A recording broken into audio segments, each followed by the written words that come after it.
And I'm like, if you love that lingerie so much, why don't you put it on? Yeah. Damn, I can like take a eating workshop.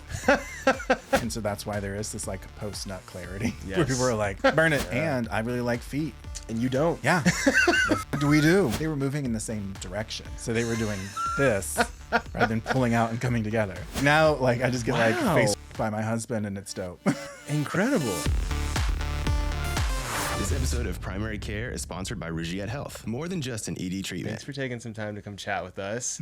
Yeah. So I'm Adam Maurer. I'm a straight friendly therapist. I do a lot of work around kink, more than monogamy, and queer people issues. So I do a lot of letter writing for trans clients specifically. Wow. We're very fortunate here in Austin. We have Bedpost Confessions, which I'm on the community board for. And that's a sex positive storytelling event. So we get like 3 or 4 people to write a story about like their sexual experiences. Sure. And then in between we read confessions of the audience. Yeah. And so it's very connecting. We also have Cheer Up Charlie's here in town, which is a very queer space. Yeah, I've been there. Yeah, I do some shows there with my friend Nikki. Nikki is the founder and director of Fat Bottom Cabaret, which is a cabaret for people of size, mostly queer women of color. Yeah. And so we do a show. We're doing the next one on the 25th of August. It's called Slut Juice. That's awesome. So like creating space where out in public, you can be seen, you can be celebrated, and inviting people just to do that. Because when you have a community that like really sees you and gets you and still is there, it's easier to embody like your own self-worth. Right. Sometimes in mental health, we talk about like self-worth, like a white woman's Instagram. Like Yes. you just have it in yourself and that's it. Yep. When in reality, part of it's community, right? Does the community support you? Do they have laws supporting you? Do they have space that you can see yourself in? Right. And the more you have community pouring into you, they reflect the best of you. They show you parts of yourself that you didn't know.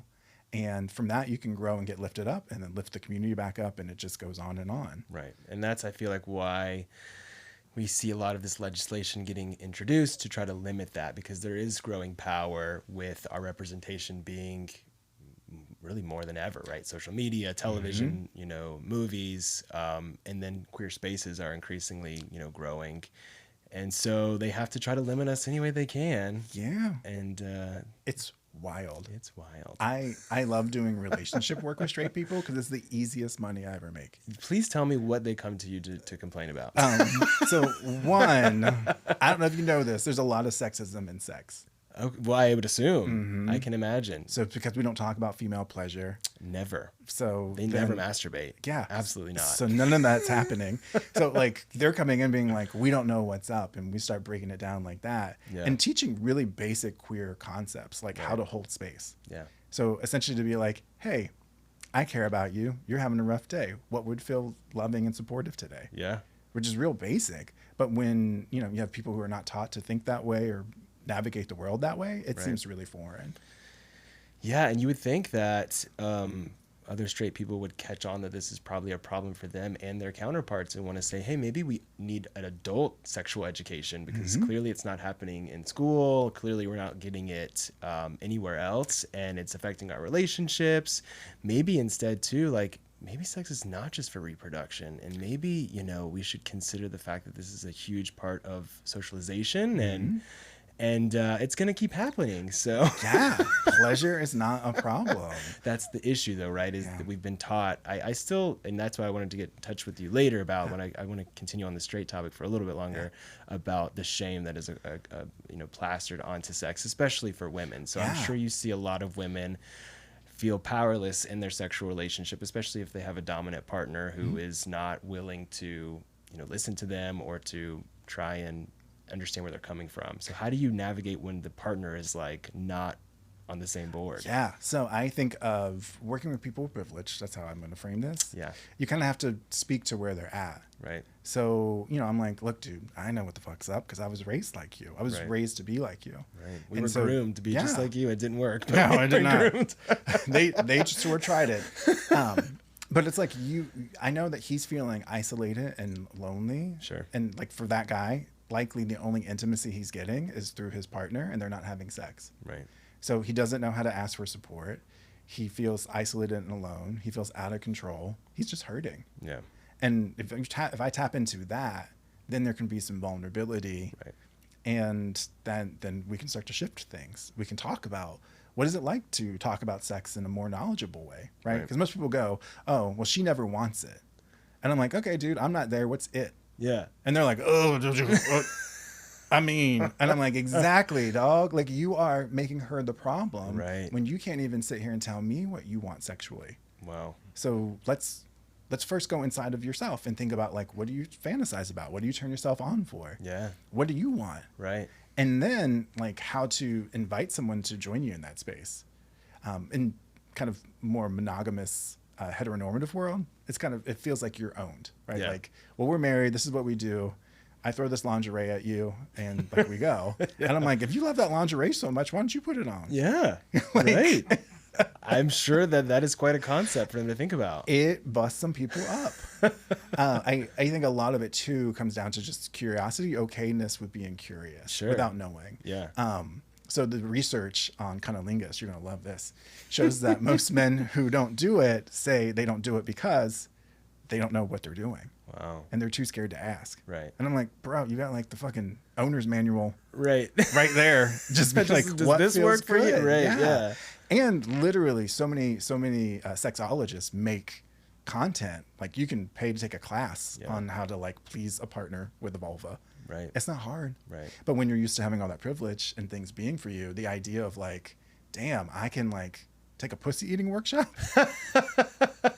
I mean, I wouldn't be necessarily interested, but there's definitely you would think there's a lot of people that would be. It's wild. I've helped host some. So really? Yeah. That's interesting. We get like half an apple and you like practice some techniques with your tongue. It's dope. I do love an apple. Yeah.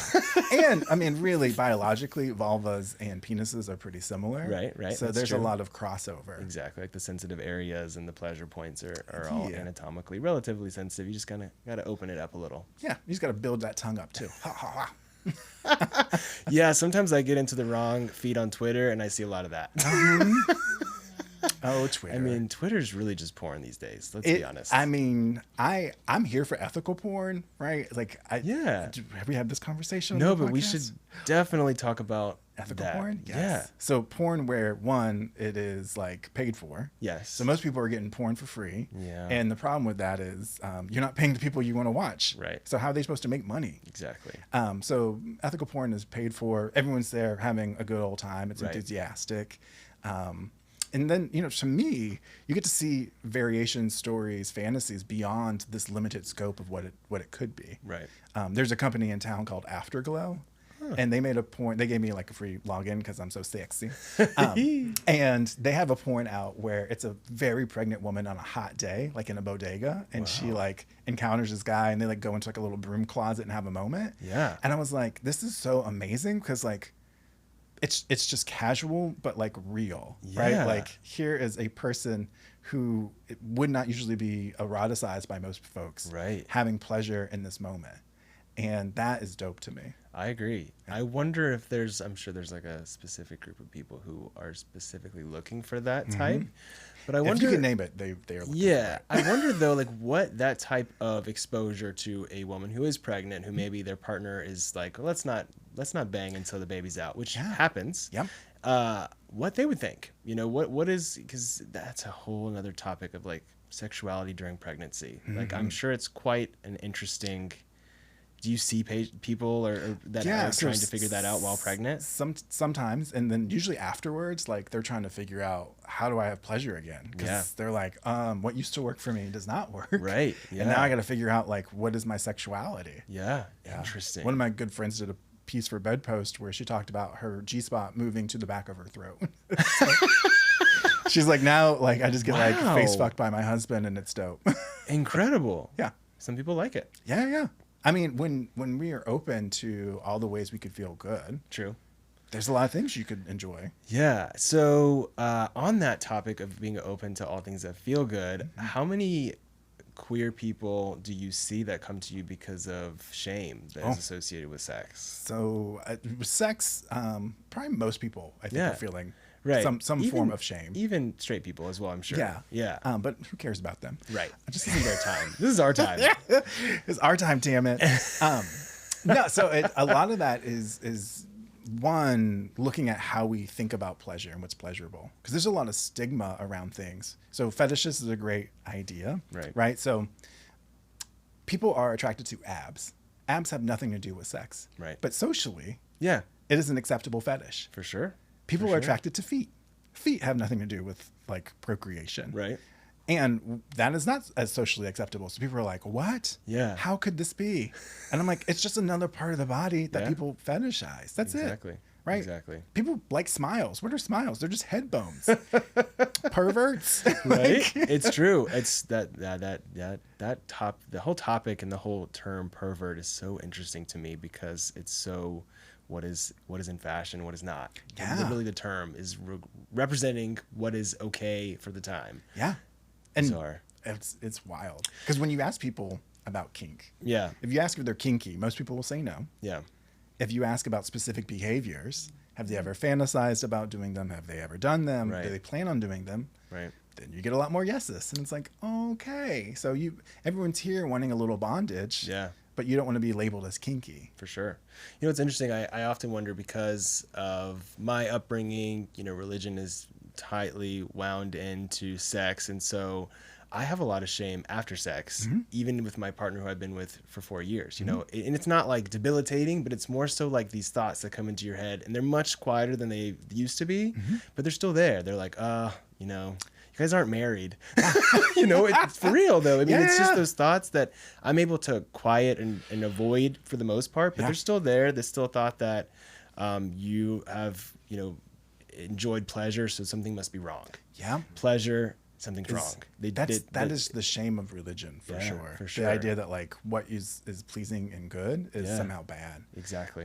But there is evolutionary wise some things here, right? So when you're aroused, what you find disgusting lessens. Right. And so that's why there is this like post-nut clarity where people are like, oh God, what is my history search? Burn it all down. Right. And I think some of it is just being a buddy to yourself in that shame, right? So if someone's feeling shame, you know, one of the early activities I give folks in therapy is to write a letter to themselves, saying some things they wish a kind, caring adult had taught them. Right. And if it's about sex, you know, what do you wish you had learned in sex ed?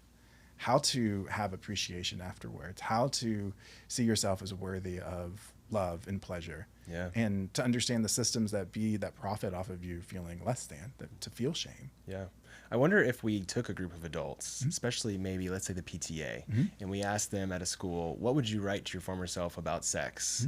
Especially in a setting where they're talking to a counselor, which most of them probably should be talking to a sex counselor. Yeah. And then take that information and then make sex ed class. Instead of some like textbook where we're talking about the anatomy and it's dry and people can't ask questions, like why are we not letting kids have a space that is safe for them to ask those bizarre questions? Yeah. As simple as, where does a baby come from? Like, I see it in the text and you're just describing it, but I'm a kid. I don't really get it. Like, what do you mean? And is it the fear that, oh my goodness, if we show them something that is kinky or erotic, they may enjoy it? Well, they're going to enjoy it anyways. They're going to grow up to adults and they're going to still find their way and they're going to be confused at that point. So would you rather them be prepared and have the knowledge to equip themselves for life when that happens, or when they're adults have it shoved in their face and be confused, you know? Yeah. Or what ends up happening is, in my world, is that people find a partner and it feels safe enough and good enough. Right. And in that safety, after a couple of years, then they can be less fragmented and parts of themselves, maybe they're more kinky,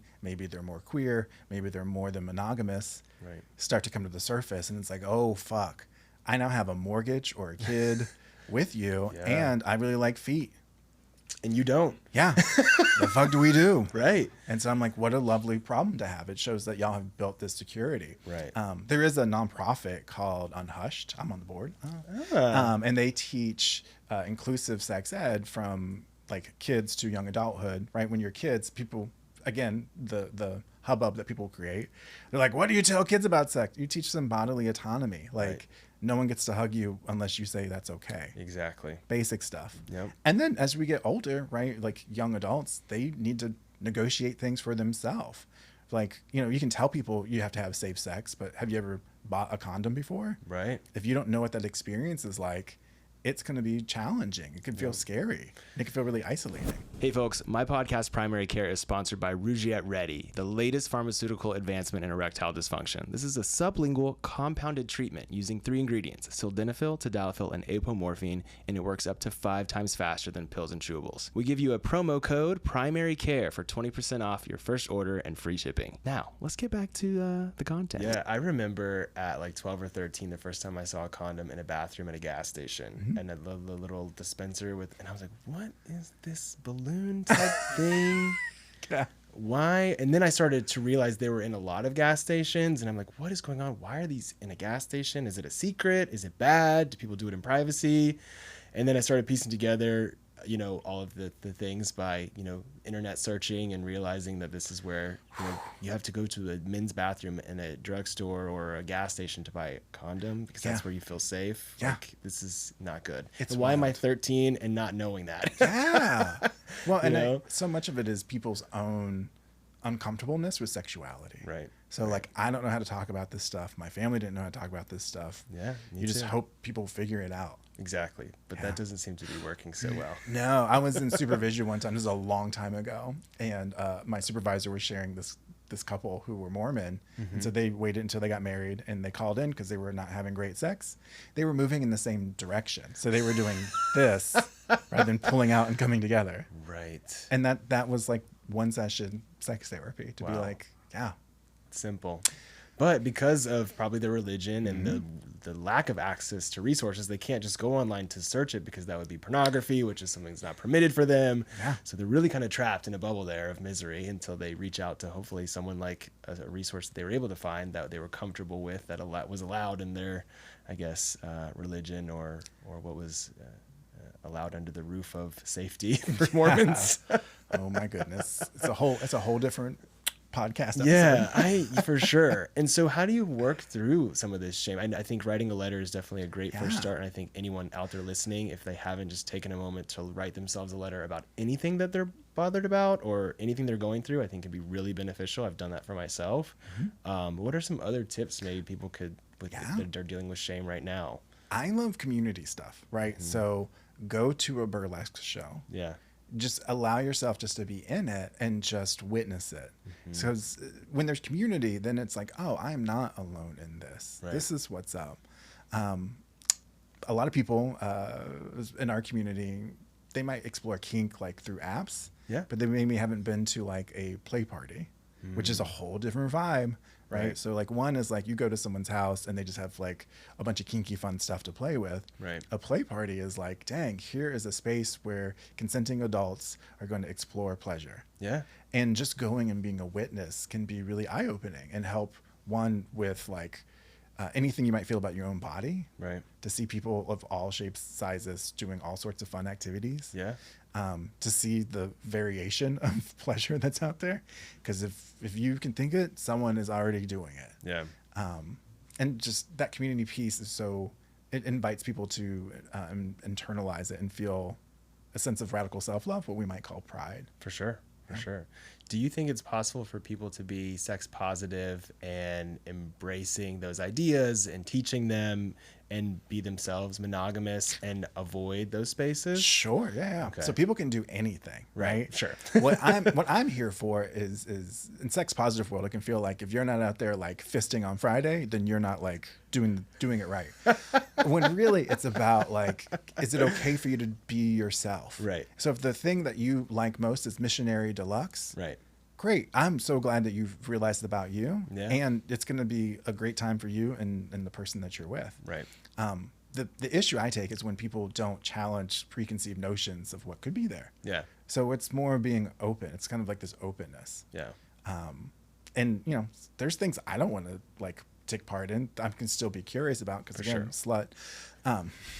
But I'm like, oh, I would never want to do that, but I'm going to watch this scene. Let's go. For sure. I think I'm trying to figure out like where my sex positiveness really resonates, and like, because I truly believe in exploring whatever interests you, trying to ensure you're safe, of course, number one, and the people around you are safe and you feel like you are comfortable, but exploring whatever is interesting to you with a partner or without, or group or alone.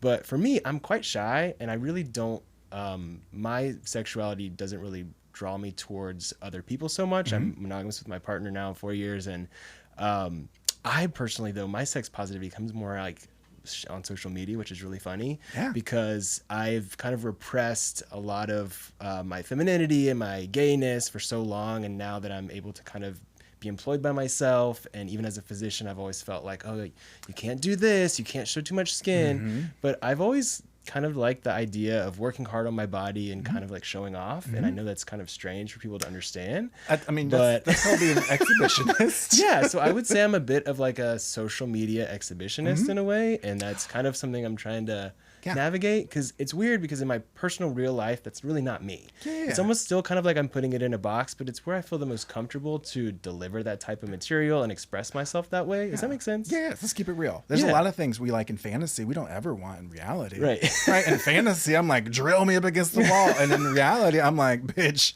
I am not going to get some preparation H for this bullshit. No. Exactly. And I feel like, I'm able to really, I guess, satisfy that sort of that need for myself to feel like I get to be an exhibitionist and I guess share that side of myself with people, but then I can still like just be my normal self, and that's who I usually want to be, but there's still that side of me that I want to please and want to be ensure that I'm allowing to foster, because I hid that guy for so long, you know? And so I'm still trying to balance that. It's kind of funny because people, you know, on social media can say nice things and mean things, and so they're always trying to figure out, like, what am I doing? This doctor who posts a lot in Speedos and and I'm just being me. It's not that big of a deal. It's just the internet. It's just pictures. Well, it's right for people to pour out their unfinished business on, because it's online and it's there, and it's like, oh, I can say these things because you're asking for it, because you're putting it out there. Yeah. It's like, no, you can lead with kindness. Yeah. You can not say anything. Exactly. And of course I say that to myself, and I love to say that the negative comments don't bother me, but at the same time, there's people out there who are on their computer maybe venting their frustration to me. I'd much rather them leave it on a comment than yell at their spouse or someone in real life. Or I can handle, negativity online, and most people can. Just keep it on the internet. I'm frail. I don't like it either, for sure. I mean, no, I really don't. It definitely does bother me, but I always think how I try to route myself out of the pain of seeing negative comments. I'm like, look, this person's going through something, and maybe this is the best way for them to vent it. And I, as someone who does a lot of work in spaces where I have privilege and people are marginalized, there's a degree of just owning too that, like, just my presence is going to invite people to work on some stuff. Because they don't know who I am coming off the muscle, and I look like some people have probably hurt them. Yeah. So, for sure. You're probably going to be agitated that I'm up here and being like, hi, everyone. This is me. Yeah. But it is cool to see, like, that I have people who will message me and be like, oh my goodness, I didn't know that I could be queer and be a physician and be so out and proud, or I could be, like you're doing. And I know that was never my intention to, like, get that kind of feedback, but it certainly is nice. And because sometimes I do feel shame, maybe I shouldn't have posted that. Maybe I should be more private, but I'm 33 and just trying to enjoy this body while I can. Okay, 33. That feels like a hate crime right now. No, I feel you though. I have been in practice for a decade, and I will put on my Instagram reels like me and my husband, me and my boyfriend, which is just to be like, this is just normal for us, right? Like, there are a lot of ways to exist. It is all good. Yeah. Who cares? If you don't want to see it, then don't follow it. Exactly. But I know you want to see it. It's hilarious. Yeah. And it's funny too. I mentioned when I talk about this with friends and my partner too, like, we're just not at that phase right now. And who knows what the future could hold. I mean, I anticipate I'm going to be with him forever. I already told him he's stuck with me at this point, but obviously he can do whatever he wants, but wishful thinking. And so, who knows what doors will open for us, but I think that's really the whole point of being sex positive from the beginning, is allowing the doors to remain open, be present where you are, enjoy that space, be open to who you want to be in the future, and see what happens. Yeah, because our sexuality isn't fixed, right? I think of it in terms of sexual constellations, right? So you have some bright shining stars. Some people are going to be like, I'll be 90, and if you sit on my face, I'll be in heaven. Like, that's a bright shining star is going to be there. Yeah. And sometimes we might have like a little comet that passes by. So maybe a certain type of person, maybe we really like a femme person to take charge. Sure. So when femme people want to take charge, we're like, yes. But if it's a mask person, we're like, fuck no.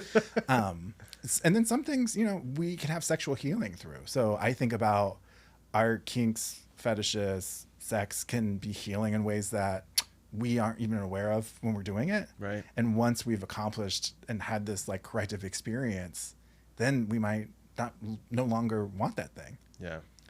Sometimes too, just life changes. So if I'm making a lot of decisions, like this is a trope. If I'm making a lot of decisions and want someone to take charge, Yeah. I get a new job where I don't have to make so many decisions. I don't maybe want to have someone take charge as much. Maybe, again, this would be a great reoccurring guest spot for you anytime. You're Call my always people. welcome. My people is me. My people will call your people. Awesome. Thank you. Thank you. Yes. We did it. Add us on Instagram at Primary Care Pod. Catch up on past episodes and don't miss out on new ones. Subscribe to the podcast on YouTube, iTunes, and Spotify at Primary Care Pod.